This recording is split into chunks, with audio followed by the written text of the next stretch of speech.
방송에서 제공하는 투자 정보는 투자 판단에 대한 조언입니다. 방송에서 제공하는 주식의 가치, 가격 상승 및 가격 하락에 대해서는 방송사에서 보장하지 않습니다.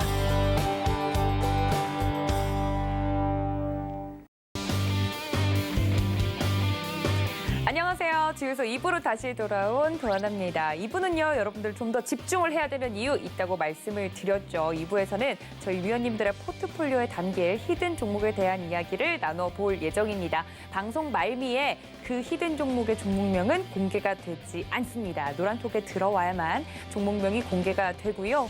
그리고 전략에 대한 이야기도 노란톡 들어오셔야만 나눠보실 수 있기 때문에 이 종목이 뭔지 너무 궁금해서 잠이 안 온다 하시는 분들은 노란톡에 미리 들어와 계시면 힌트를 받아보실 수 있습니다. 서울경제TV 주유소 검색하시고 들어오시거나 QR코드 통해서 입장하니까 미리미리 들어와 주시면 감사하겠고요.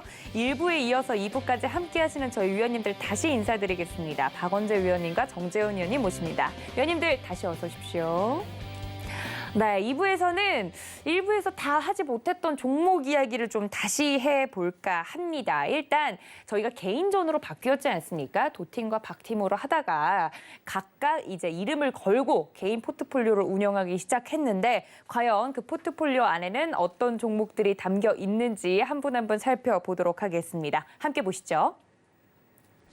네, 먼저 박원재 전문위원님의 포트폴리오입니다. 현대제철 11% 넘는 수익률, 현대글로비스 10.67% 수익률이 현재 나고 있고요. 넥스틴과 삼성물산은 약간 약세를 보이고 있지만 솔루스 첨단소재 4.6% 안정적인 수익률을 내고 있습니다. 네, 세아제강 그리고 이베스트 투자증권, 한국토지신탁까지 담겨 있는데 지금 빈자리가 얼마 남지 않은 관계로 8개까지만 종목을 운영할 수 있기 때문에 약간의 포트폴리오 조절이 필요해 보입니다.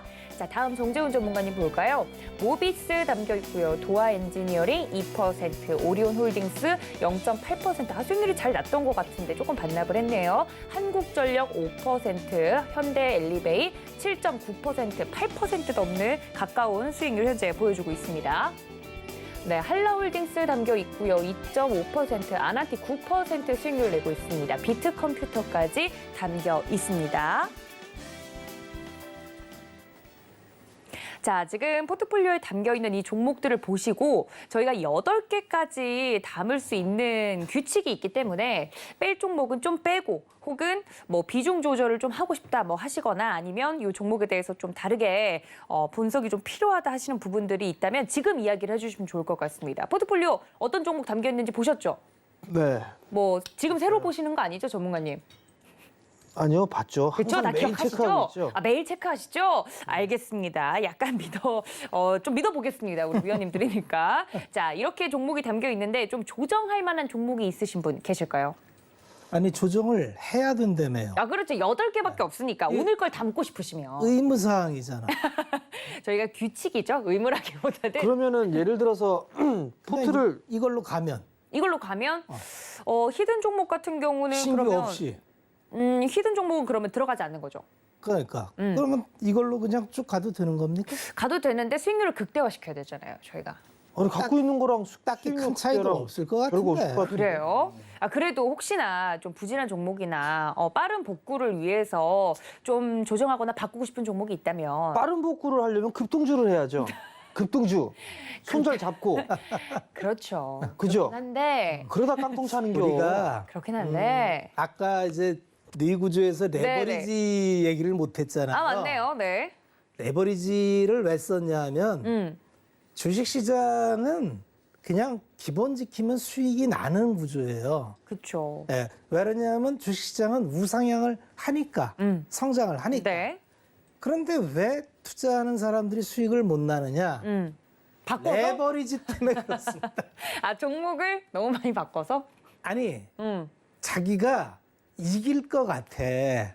전 늘 그리고 그렇게 생각하는데요. 시간을 굉장히 단축시킬 것 같아. 네. 그래서 그럼 믿음을 갖고 있으면 안 되나요? 이 뭐 하반기에 돌아섭니다 해봐야 의미가 없다고 보는 게 네.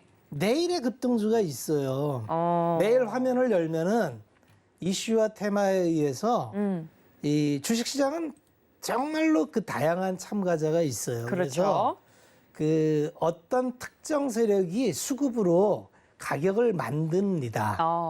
그게 테마일 수도 있고 네. 이슈도 있어요. 네. 그런데 이제 이게 큰 분야인데 이걸 애써 무시할 필요는 없는데 이거를 하려면은 굉장한 준비가 필요해요. 이게 그냥 습관적으로 하루아침에, 아침에 네. 딱 눈 떠가지고 오늘은 뭐 먹지 이러고 아침에 와서 하는 게 아니고 네. 대체적으로 이제 시가 매매, 종가 매매 이렇게 구별을 해서 야, 내가 내일 장사할 거를 오늘 내가 정리하고 자요 보통. 네. 그래서 내일 아침에 내가 정리한 거를 쭉 정리를 해서 내가 원하는 시가의 모습이 나오는 것부터 이제 공략을 하는 거거든요. 네. 그리고 아까 이제 정재훈 의원께서 얘기한 대로 테마 같은 경우도 뉴스에 나오는 거 따라잡는 게 아니고 앞으로 나올 뉴스를 예상해서 미리 선취매를 하는 거예요. 이게 그래서 테마 족보가 있어요, 이미. 엑셀 파일로 이렇게 쭉 해가지고 이미 선수들한테는 네. 이 계절별로 나오는 거, 뭐 정책으로 나오는 거, 그다음에 대선으로 나오는 게 이미 다 돼 있습니다. 그럼 여기는 시장이 반복적으로 똑같은 패턴을 도니까 네. 이걸 미리 선점한 사람은 엄청나게 높은 확률로 수익이 나요. 그러니까 주식시장은 아주 단순한 게 준비한 투자자는 먹습니다. 그렇죠. 그런데 네. 이제 이 뉴스 보고 따라가거나 이제 이 호가창 보고 따라가면 이건 거의 뒤따라가는 거니까 설거지예요. 그렇죠. 그렇죠. 네, 남이 이미 다 준비해서 이제 미리 선취한 사람은 이제 시세가 나올 때 처음 이제 너만 알아 하가 1차 시세가 있습니다. 네. 너만 알아. 네. 그다음에 문자로 받는 시세가 있어요. 이게 이제 거의 설거지 파동. 이게 저도 가끔 다 와요. 받아. 정말. 야, 이거 나를 특별히 아껴서 막 공짜로 문자도 줘. 네. 그거 제 보고 번호도 팔렸나 그리고 봐요. 네. 신기한 게 있어요. 그 움직입니다. 그 주식이. 그러니까요. 그러면 혹하더라고요. 그거 혹해가지고 그 설거지 파동에 그 다음에 꺾이는 건데. 그래서 항상 주식은 네. 내 순서를 알고 들어가야 돼요. 내가 공부도 지금- 해야 되고 순서도 내가 알아야 지금 되고. 이 흐름의 몇 번째 순서인가. 네. 그래서 이거를 또 더 욕심이 생기면 레버리지를 씁니다. 네. 야, 이거 확실하야. 이건 너만 알아. 이거 확실한 정보야. 네. 100%야. 그러면 자다가 10% 올랐을 때 상상을 하잖아요. 네네. 야, 이거 100% 되면 얼마야? 풀로 레버리지 써서 땡겨서 넣고 이런 반복이 아주 지금도 내일도 매일 벌어지는데 네. 항상 주식 투자가 만만치 않습니다. 그러니까 그렇죠. 내가 준비한 것만 하시면 돼요. 내가 준비된 건 내 거고 네. 내가 준비 안 됐는데 남 따라하는 거는 전부 남의 겁니다. 그러면 저희가 이제 포트폴리오를 운영을 할 때도 사실 주식 투자를 시작한 지 얼마 안 되신 분들은 이 포트폴리오, 그러니까 분산 투자에 대한 개념 자체가 좀 약할 수 있잖아요. 그래서 전문가님들이 포트폴리오를 운영하는 걸 좀 보면서 어떤 종목들을 투입을 어떤 기준으로 시키시고 그리고 그 종목을 비중을 얼마나 담아가는지 좀 이런 것들을 포트폴리오를 개인적으로 보여드리면서 좀 참고가 될 수 있을 것 같아요. 포트폴리오를 하는 이유를 분명히 아셔야 돼요. 그렇죠, 그렇죠. 포트폴리오를 구성하는 이유는 엄청나게 수익을 추구하는 게 아니에요. 그럼요. 예, 내가 변동성을 줄이기 위해서 포트를 하는 거예요. 그래서 그럼요. 포트의 구성 원칙도 섹터를 나눠야 되고요. 네. 섹터 내에서도 종목을 좀 분산하면 좋고요. 그래서 자기가 가장 강하다고 생각되는 섹터 한 3개 정도를 정해서 네. 거기서 이제 종목을 한 10종목 이내에서 구성하면 좋죠. 네, 저희는 그리고- 8개로. 네. 그리고 그 시간이 좀 리드 타임이 좀 순서대로 되어 있으면 좋아요. 네. 가까운 거, 좀 있다가 분기 실적 나오는 거, 연말까지 볼 거 이렇게 좀 그렇게 구성을 하면은 이 자체도 좀 변동성을 완화를 시켜줘요. 그래서 문제는 뭐냐면 더 빠른 거, 네. 더 빠른 걸 찾다 보면 항상 이제 뭐 바꾸는데 네. 나중에 보면 정말 재밌는 게 수익률이 그렇게 크지 않아요? 팔았던 게 더 빨리 올라가는 경우가 많아요. 인간적이십니다. 사실 많은 것 같아요. 왕왕 있습니다. 네. 그러면 혹시 오늘 8개 이제 포트폴리오 중에 만약에 바꾸실 게 없으시다면 그냥 이대로 가셔도 괜찮습니다. 바꿀게요. 바꾸실까요? 이베스트 투자증권을 일단 네, 제외를 제외를 할게요. 하고, 네. 오늘 종목 갖고 왔으니까. 알겠습니다. 그럼 박원재 전문가님은 이베스트 투자증권은 제외를 하고 오늘의 히든 종목을 편입시키는 방향으로 네, 포트폴리오 구성을 바꾸시겠다고 합니다. 여러분들 참고해 주시면 좋을 것 같고요. 자, 그렇다면 이렇게 포트폴리오 현황까지 봤으니까 두 번째 이제 넘어가 보도록 하겠습니다. 종목 진품 명품 시간으로 본격적으로 들어가 볼 텐데 이게 많은 분들이 좀 헷갈리시는 것 같아요. 이 종목을 저희가 진단을 해드리면서 감정가를 새롭게 써드리긴 하지만 추천의 개념은 아니라는 점 다시 한번 우리 시청자분들이 유의를 해주시면 좋을 것 같습니다. 우리 시청자분들이 궁금하신 종목을 저희가 접수를 받았는데요. 어떤 종목들이 들어와 있는지 함께 볼까요? 네, 하단에 나가고 있습니다. 유한양행, 파트론, 현대위아, 테스나, 넷마블 이름을 올렸고요. 다음 종목들도 볼까요? 네, 위지트, 한전기술, 한화시스템, 동양철관, 보령제약 이름을 올렸습니다. 자, 이런 종목들 중에서 감정가를 저희 위원님들께 좀 새롭게 써달라고 부탁을 드릴 첫 번째 종목 뭔지 함께 볼까요? 네, 현대위아 이름 올라왔습니다. 현대위아 같은 경우는 뭐 아까 정재훈 전문가님이 관련해서 뭐 정부 정책 이야기도 해주시긴 했는데 현대위아 궁금하신 분들이 많으신가 봐요. 이 종목 누가 봐주실까요? 현대위와는 내가 얘기를 해야 될 것 같은데요. 네네, 아까 정부 정책 얘기하면서 현대 얘기를 아까 잠깐 해가지고. 정부 정책에 아주 적극적인 그룹이 몇 개가 있죠. 네, 그렇죠. 네. 현대. 효성, 네. 현대, 포스코, 그 다음에 또 어디 있죠? 하도 여러 한화도 하나도 하죠? 그렇죠. 네네. 뭐 그래서 결국은 수소는 우리뿐만 아니고 글로벌리로 에너지 변환에 시대적 트렌드를 갖는 거기 때문에 하루 이틀짜리가 아니죠. 30년 동안 바꿀 거니까. 현대위아는 사실은 그 현대차 그룹에서 상장했을 때 대단한 기대감을 갖고 부품주 중에서 월등한 시나리오를 썼죠. 상장할 때 이게 얼마에 상장을 했냐면 한 6만 7만 원 요때 했다가 파워 트레인을 합니다. 엔진을 하고. 그래서 이제 현대차가 이때 굉장히 양적으로 성장을 하면서 위아한테 이제 계열사니까 몰아주면서 이제 성장 스토리를 썼죠. 그러다가 현대차가 이제 그 어려워져요.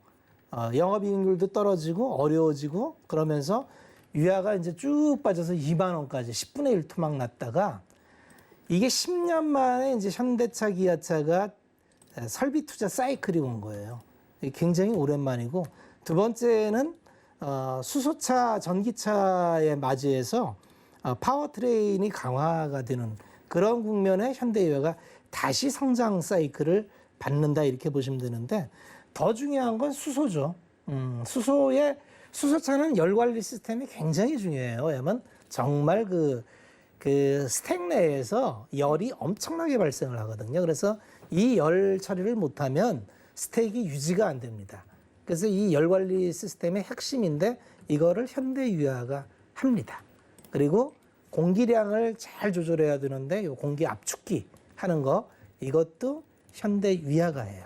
그러니까 야 이게 옛날의 설비 투자 증설 사이클을 다시 하는 거 아니야? 이런 기대감입니다. 과거에 보면은요 정말 대단했어요. 과거에 영업이익이 얼마 나오느냐 하면 이익을 워낙 많이 줘가지고 영업이익률을 뭐 7, 8% 이렇게 줬어요. 그러니까 연간 영업이익이 막 5천억씩 이렇게 벌었어요. 20만 원 갈 때 얘기입니다. 근데 이제 그 수익은 안 나와요. 그 수익률은 안 나오는데 어쨌든 회복하면서 이제 미래 성장에 대한 프리미엄을 좀 받을 거예요. 이제 수소나 뭐 이런 게 나가면 기본적으로 뭐 요새 두산 퓨어셀 같은 경우에 밸류는 천정 하늘을 닿잖아요. 네. 그러니까 그런 수소에 대한 밸류를 얼마나 줄 거냐인데 지금 밸류는 뭐 자동차 밸류는 아니죠. 이 현대위아를 자동차 밸류만 한다면은 뭐 그닥 업사이드를 많이 보기는 어려운데 향후 이런 수소 스택이나 이런 거에 밸류를 얼마를 줄 거냐. 그렇게 하면 요새 리포트 보면 뭐 15만 원도 나오고 그러는데 뭐 같은 맥락에서 그냥 감정가 한 15만 원 수준을 잡아보겠습니다. 두 가지 아이디어예요. 네. 투자 사이클이 재개되고 있고 두 번째는 차세대 연료전지인 스택의 핵심 부품을 공급한다. 이 두 가지 아이디어로 보시면 되겠습니다. 네, 진품 명품 첫 번째 종목입니다. 현대위아 이야기를 해주셨는데 아까 중기감정가는 15만 원 말씀을 해주신 거 맞으시죠? 맞아요. 알겠습니다. 현대위아 정리하고 넘어가도록 하겠습니다. 네, 첫 번째 주인공 현대위아입니다. 중기감정가 15만 원 선을 이야기해 주셨습니다. 한 줄 정리도 들어볼까요? 네, 두 가지 투자 포인트를 이야기해 주셨습니다. 투자 사이클이 재개되고 있고 필수적인 그런 부분을 담당하고 있는 기술이 있는 종목이기 때문에 이 부분에 대해서 두 가지 포인트로 정리를 해 주셨으니까 관련돼서 투자해 보고 싶으신 분들은 참고해 주시면 좋을 것 같습니다. 자, 두 번째 감정을 받아볼 종목은 무엇일까요?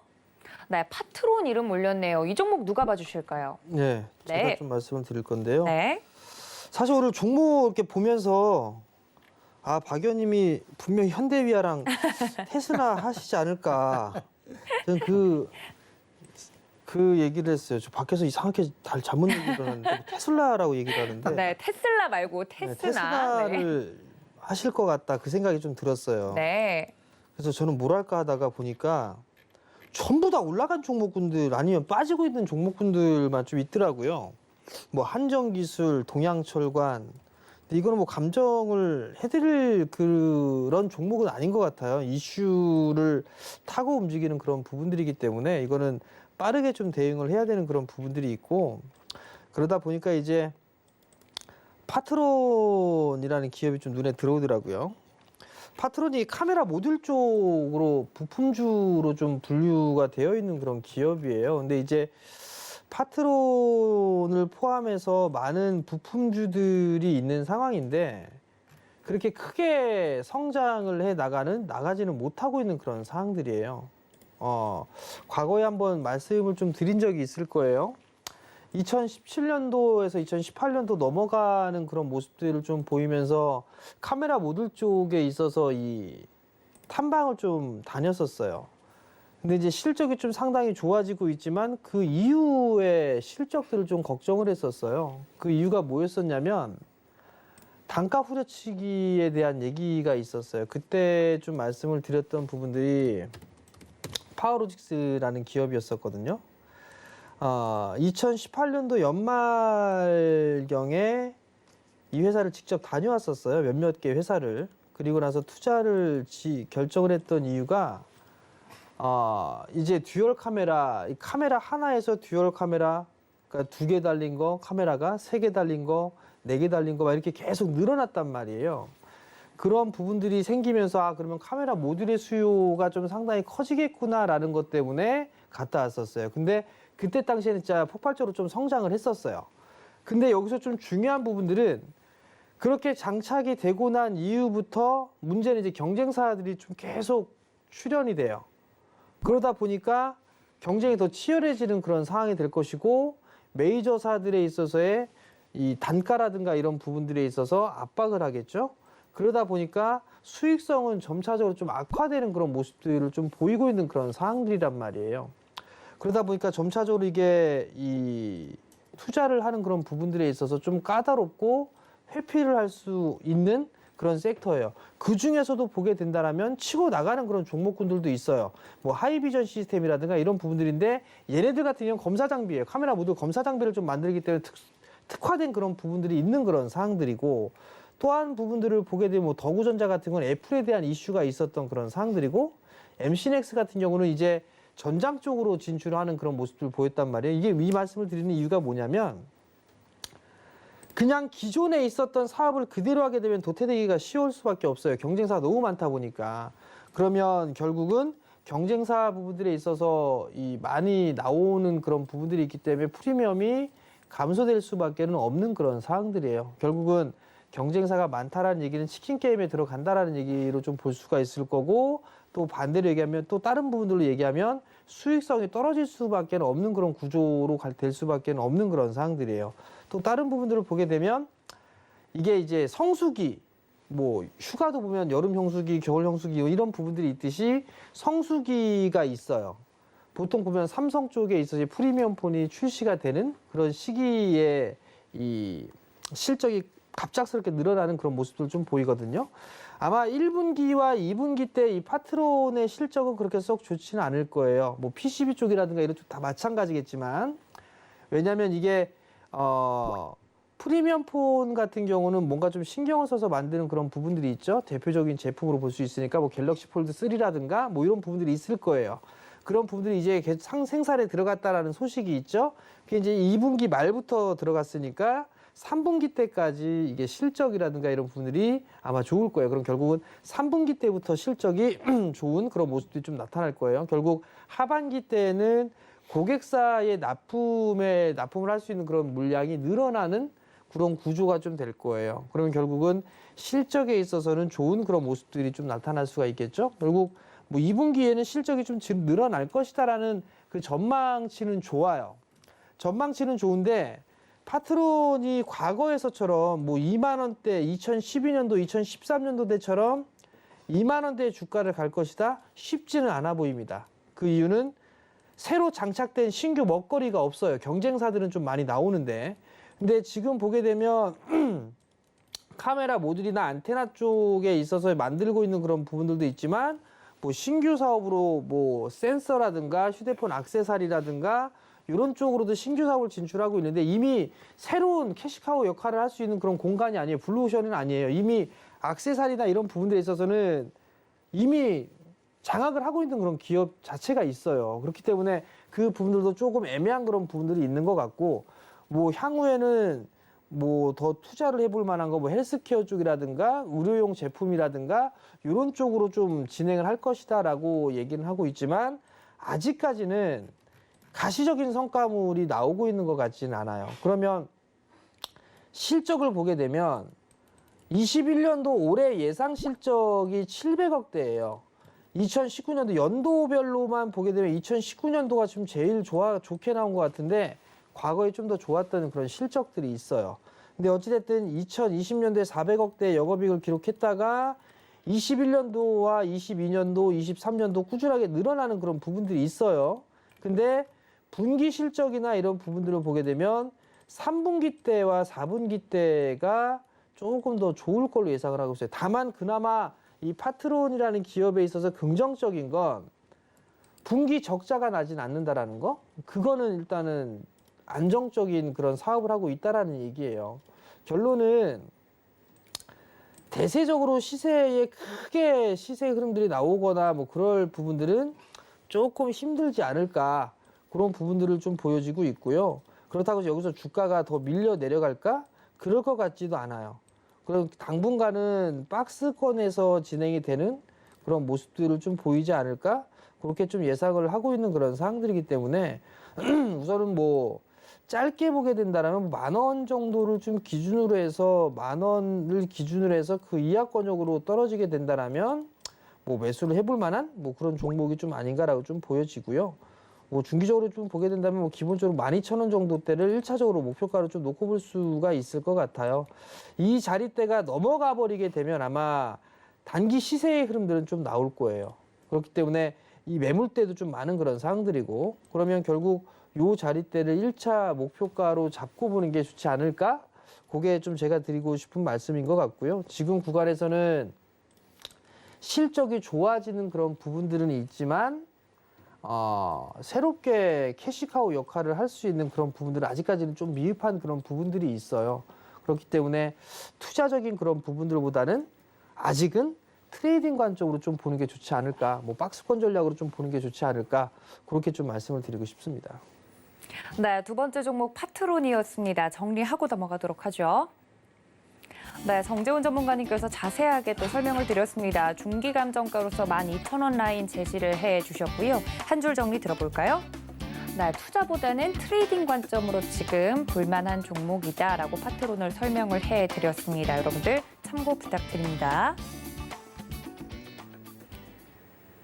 이렇게 종목을 사이좋게 나눠 가지실 줄은 또 몰랐어요. 이게 박원재 위원님이 이 종목을 할 것 같아서 예상으로 나는 이 종목을 하겠다라고 이야기할 정도는 두 분 굉장히 동기화가 잘 되시는 것 같습니다. 동기화가 잘 된 게 아니라요. 얘기할 만한 기업이 없었어요. 몇 개 없어서 이게 감정가를 드리긴 해야 되는데 그렇죠. 그렇죠. 근데 이제 뭐 예를 들어서 뭐 한전기술이라든가 동양철관이라든가 이슈가 됐던 기업들이에요. 네. 그런 기업들 같은 경우 사실 이게 감정이 필요 없어요. 뭐 얼마까지 갈 수 있어 그런 부분들을 말씀을 드려도 그때 당시에 뉴스가 나오고 그런 부분들 때문에 이게 좀 더 올라갈 여력은 있어 보여. 네네. 그래서 그런 감정을 얘기해 본들 이미 이 시장에 있어서는 반영이 됐던 건데 이걸 굳이 감정할 필요성이 있을까? 그런 부분들이 있는 거고. 그렇죠. 이게 감정을 잘못했다가 이게 추천으로 아까 보니까 추천 형태의 모습들이 좀 나올 수 있어요. 그렇죠. 이제 그럼 조심스러운 거예요. 이거 지금 분명히 손실을 보고 계신 분들도 계실 거고 그렇죠. 투자적인 관점으로 보신 분들도 있을 거란 말이에요. 근데 그럼요. 제가 뭐라고 감정가를 딱 때려갖고서 이거 감정가 얼마네 뭐 그런 거 자체가 오히려 더 이게 헷갈릴 수 있다. 그렇죠. 리스크가 있을 수가 있어요. 투자자분들이 듣기에는 내가 만약 그렇죠. 갖고 있는 사람들이면 이게 좀 대응이 필요한 영역인데 마냥 기다릴 수도 있는 그렇죠. 거고, 그렇죠. 이게 단기적인지 중기적인지 잘 귀 기울여 듣지 결국은 않으면, 네, 투자는 모든 성패가 시간에서 차이가 나요. 그렇죠. 그러니까 사실 이제 아시겠지만 저 같은 경우는 거의 단기적으로 보는 뷰가 없기 때문에 그렇죠. 투자 스타일 예, 자체가. 그런데 이제 단기를 보시는 분들은 사실 제가 드리는 말씀이나 종목이나 그닥 뭐 그렇게 예.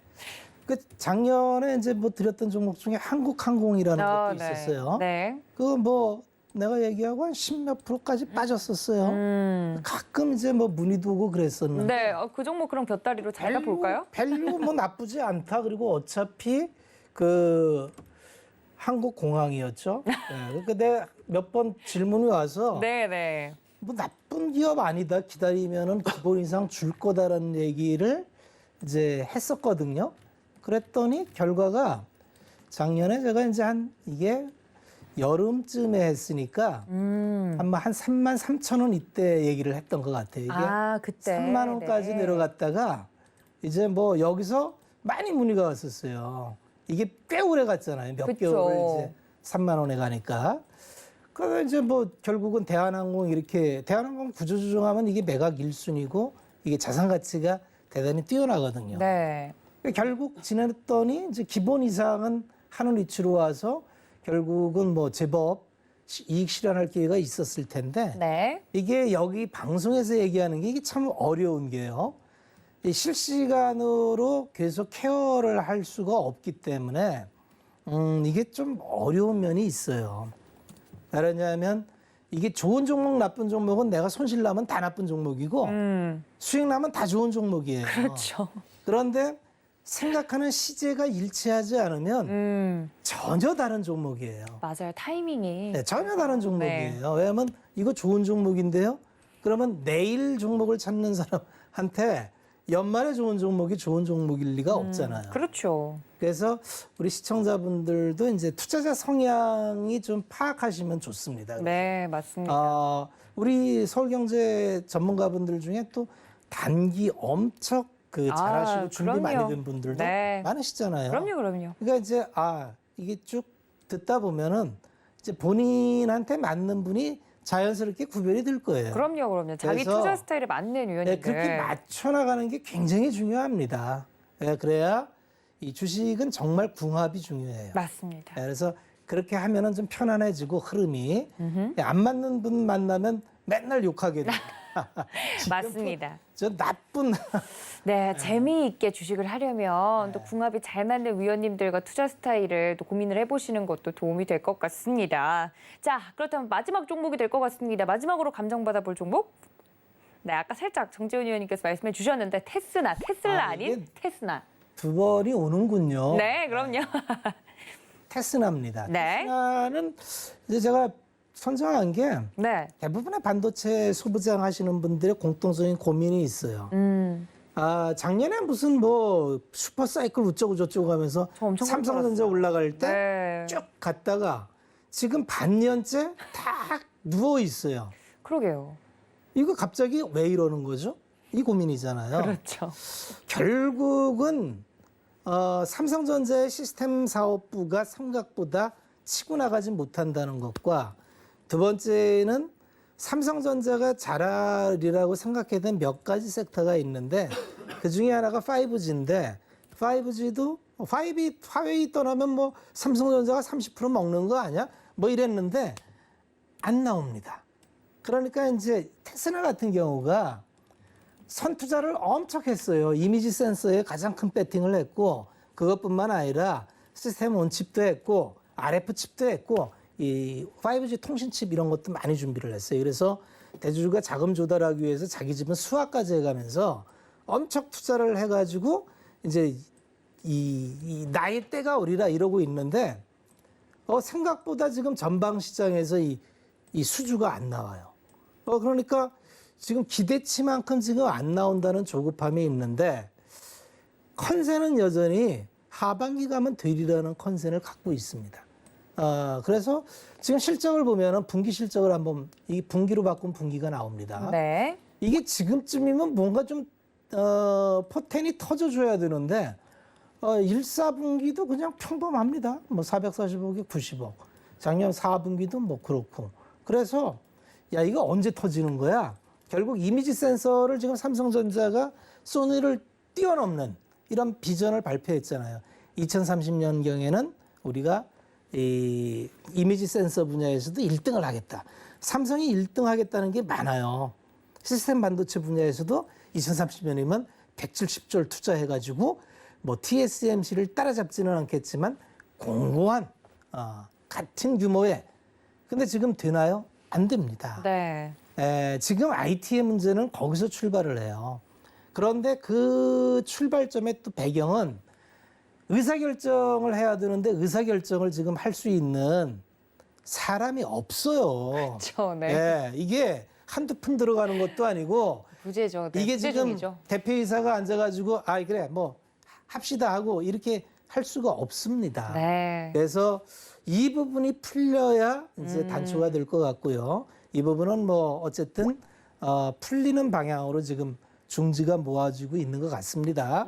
두 번째는 그게 풀린다면은 여러 가지 삼성이 투자안을 발표를 해야 돼요. 네. 우리는 이렇게 투자를 하겠습니다라는 걸 힘있게 하고 그러면 또 이제 아자아자 해가지고 하게 되면은 여전히 뭐 하반기에는 돌아서리라는 기대를 많이 갖고 있고 또 그럴 힘이 있습니다. 그래서 테스라는 그런 것 때문에 그렇고 컨센은 여전히 뭐 내년도에 이제 엄청나게 나오는 걸로 나와요. 그러면 지금 주가가 비싸지 않고 또 오래 조정을 받았으니까 이게 기회가 될 수 있어요. 다만 변곡점이 나올 수 있는 거, 모멘티브가 될 수 있는 거 이런 걸 체크해 가시면서 투자를 하시면 도움이 되실 것 같고 또 감정을 해야 되니까 네. 이 감정이 참 아까 저기 말씀하신 것처럼 이게 감정 자체가 중요한 게 아니라 투자는 과정이에요. 그래서 네. 제가 드리는 체크 포인트의 과정이 이루어지는지를 체크를 해나가면서 그게 이루어진다면 뭐 전고점을 넘어야죠. 전고점을 넘어야 되는 게 당연한 거고 그래서 감정가를 쓴다면 중기 감정가로 57,000원 감정가로 넣어드리겠습니다. 알겠습니다. 마지막 종목이 될 것 같습니다. 테스나 이야기를 해주셨죠? 정리하고 넘어가도록 하죠. 네, 모든 종목을 찾아가는 그 과정이 중요한 것이다라고 이야기를 해주셨습니다. 타이밍과 과정 여러 가지 이야기를 해주셨는데 테스나도 중기 감정가 만약에 이런 투자 아이디어가 모두 실현이 됐을 시 가능한 중기 감정가 57,000원 말씀을 해주셨습니다. 한 줄 정리 들어볼까요? 네, 투자 과실을 거둘 시간이다라고 한 줄 정리해드렸으니까요. 여러분들 말씀해주신 사항들 기억해 주시면 좋겠습니다. 네, 본격적으로 히든 종목을 보기 전에 포트폴리오 운영 원칙을 다시 한번 짚고 넘어가도록 하겠습니다. 함께 보시죠. 네, 저희 주유소 포트폴리오 운영 원칙입니다. 시청자분들의 바닥난 포트폴리오를 이미 접수를 했죠. 기존 종목들을 정리를 시켜드리고요. 전문가님들의 종목으로 포트를 운영합니다. 종목은 최대 8개까지 포트에 편입이 가능하고요. 제시된 손절가와 목표가가 터치가 되면 포트에서 자동으로 제외가 됩니다. 수익률 산정 기준은 종가로 하도록 하겠습니다. 주유소 노란톡에서만 편입 종목을 공개할 예정이고요. 포트 복구 후에는 전문가님들의 개인 포트폴리오로 전환이 됩니다. 자, 위원님들의 복구 현황을 좀 볼까요? 네, 박원재 위원님께서 현재 가지고 계신 종목으로 수익이 나고 있는 점 75만 원 선 현재 복구가 됐습니다. 정재훈 위원님도 볼까요? 네, 총 복구 금액이 100만 원이 넘어갔습니다. 여러분들 복구 금액 확인을 해보시고요. 아까 종목들 떠올려 보시면 좋겠네요. 자, 이제는 새로운 이 포트폴리오에 들어갈 히든 종목을 좀 소개를 할 시간인데요. 일단 투자 포인트를 각각 3개씩 준비를 해 주시지 않았습니까? 첫 번째 투자 포인트를 하나씩 여쭤보도록 하겠습니다. 박원재 의원님, 첫 번째 투자 포인트 뭘까요? 이 기업은 네, 북미 지역에서 영업을 잘해요. 북미 지역이요? 네. 오, 국산이 아닙니다. 국산이 아니다. 네, 북미 지역에서 영업을 잘해요. 북미 지역 분들한테 뭔가 네. 뭔가 어필을 잘했다는 말씀일까요? 거기가 기반이에요. 기반이고. 네. 알겠습니다. 일단 해외에서 좀 먹히는 기업이다. 네. 알겠습니다. 자, 정지훈 전문가님 첫 번째 투자 포인트. 네. 네, 뭘까요? 이 회사가요 보니까 네. 이건 맞출 수가 없어요. 아니, 그것만 먼저 말씀드리면, 근데 매출이 네. 계속 늘어나요. 계속 줄 수는 없잖아요. 에이, 이 사람이 매출이 왜 줄 수가 없어요? 지금 2분기에 실적 피크 때문에 네. 기업들이 못 올라가는데 매출이 줄어든다는 얘기예요. 그 우려감 때문에 네. 주가가 못 가고 있단 말이에요. 근데 이 기업은 계속 올라요. 계속. 네, 실적이 계속 오른다. 그렇죠. 매출이 올라가면 실적이 올라간다는 얘기예요. 네. 근데 이게 왜 올라갈까? 이유가 뭐예요? 두 번째 시간에. 이유까지는 좀 포함을 시켜줬으면. 그게 두 번째 포인트인데. 두 번째 포인트. 알겠습니다. 자, 여러분들 두 분의 종목이 다릅니다. 혹시나 6개의 투자 포인트를 듣고 난 전혀 한 종목으로 좁혀지지 않는데 이렇게 착각하실까 봐 두 분의 종목은 다른 종목입니다. 자, 그렇다면 박원재 위원님의 두 번째 포인트도 좀 들어봐야 될 것 같은데 북미에서 강하고 또 뭘까요? 4월 달에 네. 증설을 했어요. 네네. 미네소타 리치필드 공장이라는 곳에서 증설을 했는데 네. 286억 증설을 했답니다. 그 증설을 했다는 건 이제 투자를 해서 지었다는 거잖아요. 그렇죠? 이게 지금 많이 달라. 이 수요가 있어요. 수요가 있어서 증설을 네. 빨리 한 건가요? 증설을 했어요. 알겠습니다. 일단 좀 구체적으로 나온 것 같아요. 4월 미네소타 막 이러면 사람들이 검색을 한다고요. 위원님. 막 검색을 할 겁니다. 정확하게 286억 원 들었다 이야기도 해주셨고. 자, 그렇다면 정재훈 위원님으로 넘어가 볼 텐데 매출 이익이 계속해서 늘어나고 있는데 그런데요. 그래서 이제 이거를 좀 더 말씀을 드리면 네. 뭐 이미 박 의원님은 종목 나왔어요. 딱. 네. 이미 뭐 다 올랐죠. 근데 저는 나올 수가 없어요. 그렇게 어렵게 선문답 안 해요. 그렇죠. 이 두 번째 부분인데 여기선 조금 이제 종목을 확 압축을 할 수가 있어요. 네. 믿어볼게요. 매출이 쫙 늘어나고 있는 상황에서 이 실적이 이제 좋아요. 점점점 좋아지고 있는 그런 상황들인데 네. 이게 왜 좋아질까? 더 좋아질 것 같거든요. 근데 왜 네. 좋아질까 보니까 전기차 쪽 시장에 진출을 합니다. 전기차 쪽에 소재를 공급을 해요. 네. 그러면 이 전기차에 소재를 공급을 한다라는 것 자체는 이제는 내연기관차에서 친환경차로 점차적으로 바뀔 거란 말이에요. 네. 근데 이 전기차에 소재를 공급을 해요. 그것도 메이저 기업에. 오. 이 메이저 기업 얘기하면 안 되는데 메이저 기업에 공급을 사과? 해요. 예? 애플? 아니 전기차가 어떻게 애플이야? 그럼 어디? 뭐요? 어디? 뭐가 있어요? 현대도 될 수 있고 테슬라도 될 수 있고 안 메이저 넘어오네요. 기업사, 메이저 기업사. 거기에 소재를 공급을 해요. 그럼 소재가 공급이 되면 더 늘어날 거 아니에요, 그죠? 그걸 말하면 다 아나요? 그 기업을 말하면? 확 압축되죠. 아, 예를 들어서 안 넘어오네요. 종목이 쫙 있어요. 네. 근데 종목 예를 몇 개를 딱 골랐어. 네. 근데 매출을 봤는데 매출이 계속 계속 늘어나. 늘어나지가 않아. 어. 그럼 그 회사는 아니란 얘기잖아요. 그렇죠, 그렇죠. 이런 거 종목 고르는 팁도 얘기해줘야 되는 거야? 매출이 늘어나면서 소재까지 공급을 해. 후보군에 들어가겠죠. 근데 네. 없어요. 그 기업이. 이 회사밖에 없어요. 이 회사밖에 없어요? 네, 매출 늘어나는 게. 네. 지금 많은 분들이 열심히 맞춰주고 계신데 안 넘어오네요. 네, 알겠습니다. 자, 투자 포인트 세 번째로 넘어가 보겠습니다. 그래서 박원재 위원님, 네. 지금 많은 분들이 맞춰주고 계신데 네. 세 번째 약간 활용 점정을 찍자면? 미국도 굉장히 주택이 부족해요. 아, 그래요? 네, 주택이 많이 부족한 게 땅은 넓잖아요. 네. 2007, 8년도 서프라임 퍼지고 네. 아.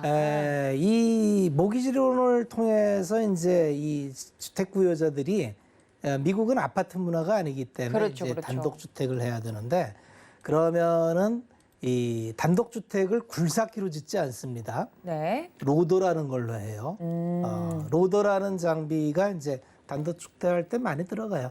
이제 미니 장비죠, 미니 장비. 이런 거를 로스크릴라주가 이제 주공장인데 여기에도 이제 증설을 합니다. 여기까지. 아, 뭐 네. 아시는 분은 다 아실 겁니다. 네, 지금 또 이야기를 들어보니까 박원재 위원님의 종목은 몇 분 맞추신 분들이 계시다고 이야기가 들려오고 있네요.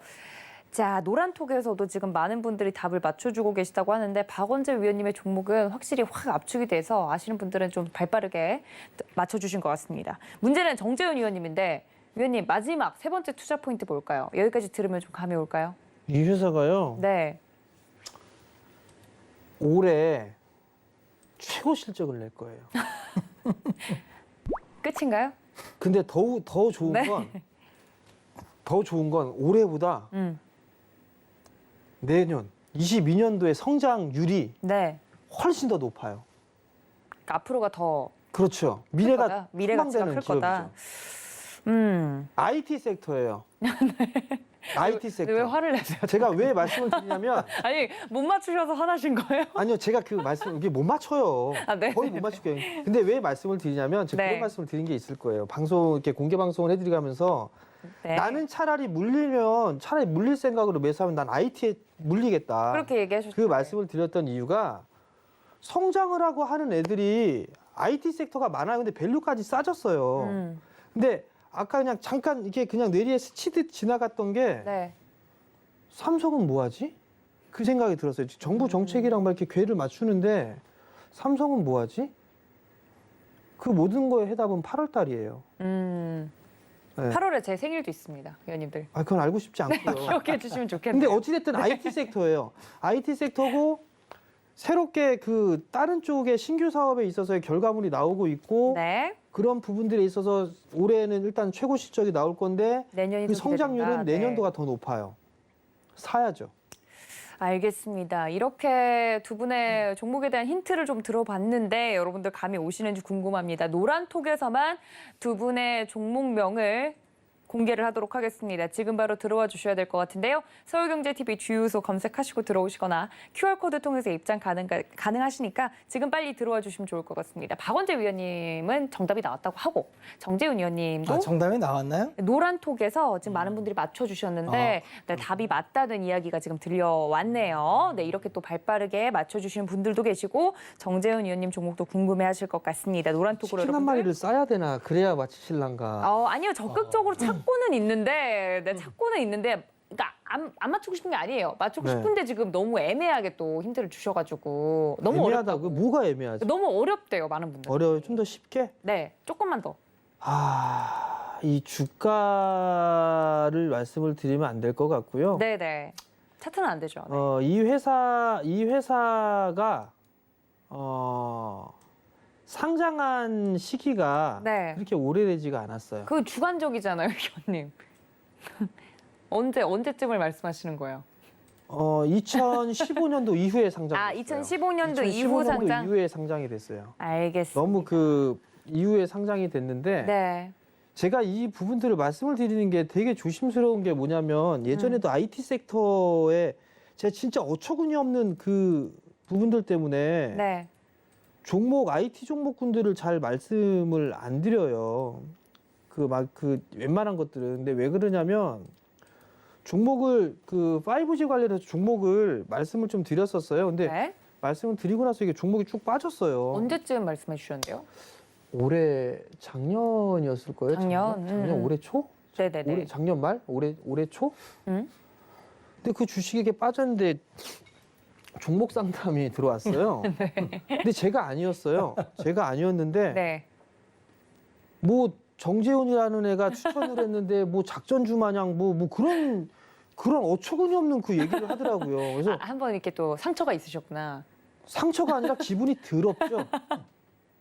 그걸 상처라고 합니다. 네. 아니요, 그건 상처가 아니고 기분 더러운 거예요, 그냥. 지금 곱씹고 왜 계시잖아요. 어찌됐든 간에 그 좋은 기업이나 그 좋은 기업, 그 회사 진짜 좋은 기업이에요. 좋은 기업이 5G 종목 중에 제일 안 빠졌을걸요? 아예 안 빠졌을 거예요. 네, 근데 시청자분이 그런 네. 말씀하셨군요. 근데 그런 얘기를 했을 때 그 속상함, 그 상처지. 네. 그 이후로 아마 한 달 내내 술을 마시면서 잠을 들었던 우리 전문가님 또 뒤끝 긴데 또 그렇게 또 이야기가 나왔다. 몇 년 갈 거예요, 그거. 그러니까요. 네. 앞으로 네. 근데 IT 섹터예요. 어찌됐든 IT 섹터고요. 어찌됐든 IT 섹터다. 좋은 회사예요. 좋은 회사고 아마 제 예상이 맞다면 네. 3분기에는 뭔가 좀 소식이 좀 나오지 않을까? 3분기 정도에 네. 올해 3분기 정도에 네. 알겠습니다. 그냥 제 뇌피셜이에요. 뇌피셜 네 알겠습니다. 우리 전문가님의 개인 의견이지만 아무튼 미래가 더 기대되는 종목인 건 분명하다 말씀을 해주셨습니다. 자, 많은 분들 좀 힌트가 되셨기를 바랄게요. 두 분 기대 수익률 그럼 들어보겠습니다. 각각 얼마나 바라보고 계십니까? 지금에서부터 기대 수익률 쿼터입니다. 쿼터. 25%, 네. 4분의 1 정도 네. 보고 있다. 25%. 25%. 정재훈 전문가님은요. 미래가 기대된다고 했으니까. 아니, 전 그대로 적혀 있는 거 그대로 그냥 냅뒀어요. 25% 써 있어서 그냥 냅뒀어요. 아니 이거는 예시니까 바꿔주셔요 전문가님. 아, 이거 얼마까지 갈지? 네, 그러니까 지금 이 시점에서 타이밍이 아까 중요하다고 하셨으니까 뭐 지금쯤 공략하면 네. 얼마나 기대 수익률을 좀 볼 수 있을까? 25%? 25%? 네.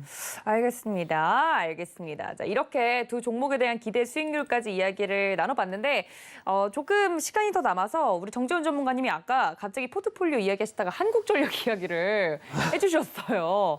그 한을 안 풀면 또 뒤끝이 기시니까 이야기를 하실 것 같아서. 뭐 이번 정부 길어야 1년 남았어요. 그 대선 내년이죠, 벌써. 네. 한국전력 어떻게 할까요? 그 한국전력이 원래 네. 이게 인상이 돼야 돼요. 한국전력이 원래 이게 어쩔 수 없이 얘기했었던 그 작년 12월 달에 원래 금리랜다.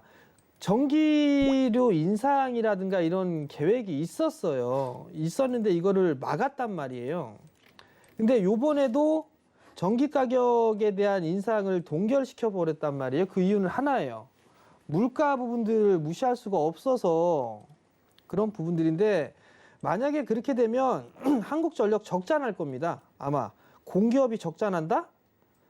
말도 안 되는 일이에요, 이거. 근데 어찌됐든 간에 동결을 시켰어요. 2분기 뭐 적자 뻔하게 보일 거고요. 어찌됐든 간에 8,700억 적자를 기록을 할 것으로 좀 예상을 하는데 이게 지금 좀 이 발언하기엔 좀 예민한 그런 부분들인데 이걸 다음 정부로 넘기려고 하는 것 같아요. 제 그냥 느낌은 그래요. 어찌됐든 간에 뭔가 좀 안정을 시킬 그 생각에 억누르는 것 같아요. 그러면 다음 정부에서 어쩔 수 없이 올릴 수밖에 없어요, 이거. 전기 가격은. 근데 제가 매도를 안 했어요. 왜 안 했냐면 네. 그냥 매도할까 말까 어제 고민을 되게 많이 했었어요. 빠질 거는 자명하고. 근데 여기서 빠진들 얘가 이걸 뭐 저점을 깨거나 할 것 같지도 않고 주가 올라가는 부분들도 없는데 그러면 길게 보게 된다라면 이 회사는 올라갈 수밖에 없어요. 그렇기 때문에 그냥 뭐 투자적인 관점? 애시당초에 제가 포트를 꾸렸을 때 말씀을 드렸던 건 네. 주식 초보분들이 많이 봐요. 많이 보는데 거기다 급등주나 막 테마주, 개별주 해본들 대응 못해요. 그러면 기본적으로 베이스가 깔리는 안전한 종목군들 위주로만 말씀을 드렸단 말이에요. 그래서 사랑을 나누는 종목도 했고 꼬북칩이 나오는 기업도 했고 한라홀딩스도 했고 다 했단 말이에요. 그 부분들을 다 베이스로 깔아놓고 난 다음에 이제 여유가 된다라면 네. 정부 정책이나 테마성 종목군들이나 그런 종목군들을 하는 거란 말이에요. 그렇게 해서 제 나름대로 그냥 구상을 했었어요. 근데 한국전력을 제외할까 고민을 해봤었는데 아직까지는 제외는 안 해도 될 것 같아요. 만약에 이제 더 이것보다 더 안전마진이 높거나 그런 부분들이 있다라면 네. 확 쳐내고 싶은 부분들은 있지만 일단 미워도 다시 한번 좀 보도록 하겠고요. 어쩔 수 없이. 네. 그리고 종목 중에 제외를 해야 될 부분들이 모비스를 좀 제외를 해야 될 것 같아요. 네. 포트폴리오 구성. 올해 제일 첫 종목이었기 때문에 좀 지루한 그런 부분들도 있어서 네. 일단 뭐 손실 보고 매도할 필요는 없어요. 분명히 매수가 위로는 분명히 움직임이 나올 수가 있을 거예요. 그러니까 그 부분들을 좀 기억을 하시고 네. 모비스는 어찌없이 포트 운영상 규칙이 좀 있어서 그거는 좀 제외를 하도록 하겠습니다. 알겠습니다. 이렇게 포트폴리오에 담겨있는 종목들에 대한 리뷰와 포트 조정까지 해보았습니다. 여러분들 노란톡 활짝 열어두고 있습니다. 서울경제TV 주유소 검색하시고 들어오시거나 QR코드 통해서 입장이 가능하고요. 이어지는 주유소 3부에서는 생방송 종목 상담이 진행될 예정입니다. 미리미리 접수를 해주셔야 상담을 받으실 수 있는 확률이 높아진다는 점 다시 한번 안내 드릴게요. 또 본 방송에서 제공해드린 정보는 투자 판단에 대한 조언일 뿐 해당 주식의 가치나 수익률을 보장하고 있지 않다는 점까지 알려드리면서요. 저희는 내일 위원님들과 함께 더 알찬 내용 가지고 돌아오도록 하겠습니다. 시청해주신 여러분 고맙습니다.